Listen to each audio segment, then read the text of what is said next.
কল্পনা করুন যেখানে কোনো ধরনের পেঁয়াজ এবং রসুন সম্পূর্ণরূপে নিষিদ্ধ। হ্যাঁ, এমনই শহর আছে ভারতেই। অবাক হচ্ছেন তো? তাহলে বলি, জম্মু এবং কাশ্মীরের একমাত্র কাটরা শহর যেখানে পেঁয়াজ চাষ, বিক্রি এবং খাওয়া কঠোরভাবে নিষিদ্ধ। সমগ্র ভারতে একমাত্র নজির কাটরাতেই।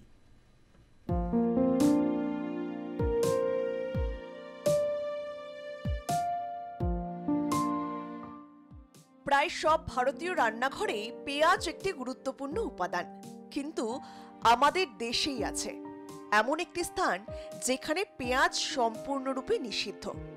শুনতে চাইছেন বোধহয় আপনি, ভাবছেন ভারতের এমন কোন শহর আছে যেখানে পেঁয়াজ নিষিদ্ধ।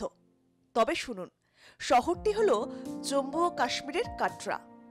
কাটরা এমন একটি শহর যেখানে পেঁয়াজ চাষ, বিক্রি এবং খাওয়া কঠোরভাবে নিষিদ্ধ। কাটরায় পেঁয়াজের কোনো ব্যবসা নেই। সবজি বাজারে বা মুদির দোকানে পেঁয়াজ পাওয়া যায় না। হোটেল এবং রেস্তোরাঁগুলিতে পেঁয়াজ বা রসুনের সাথে কিছু পরিবেশন করা হয় না।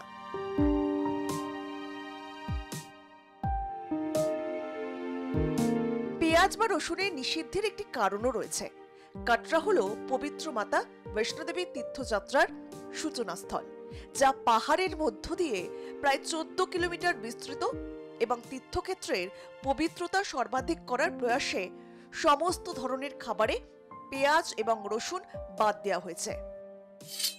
হিন্দু শাস্ত্রে পেঁয়াজ এবং রসুনকে তামসিক খাবার হিসেবে দেখা হয়, যা অলসতা, ক্রোধ এবং মন ও শরীরে নেতিবাচক প্রভাব বাড়ায় বলে বিশ্বাস। এই কারণে প্রার্থনা, উপবাস বা ধর্মীয় অনুষ্ঠানের সময় এগুলি খাওয়া যায় না। তাই মাতা বৈষ্ণোদেবীর মন্দিরে যাওয়ার হিন্দু শাস্ত্রমতে সাত্ত্বিক অর্থাৎ শুদ্ধ এবং আধ্যাত্মিক পরিবেশ থাকা অপরিহার্য। এই কারণেই কাটরায় পেঁয়াজ এবং রসুন ব্যবহার কঠোরভাবে নিষিদ্ধ, একটি ঐতিহ্য যা আজও অব্যাহত রয়েছে। কাটরা শহরটি কেবল মাতা বৈষ্ণোদেবী মন্দিরের প্রবেশদ্বার নয়, এটি বিশ্বাস এবং শৃঙ্খলার প্রতীক হিসেবেও দাঁড়িয়ে আছে হিন্দুদের কাছে। ভক্তরা সাত্ত্বিক হয়েই মাতা বৈষ্ণোদেবীর কাছে যেতে পছন্দ করেন। সেই কারণেই ভারতের একমাত্র কাটরা শহরেই পেঁয়াজ এবং রসুন সম্পূর্ণরূপে নিষিদ্ধ। ব্যুরো রিপোর্ট, আর প্লাস নিউজ।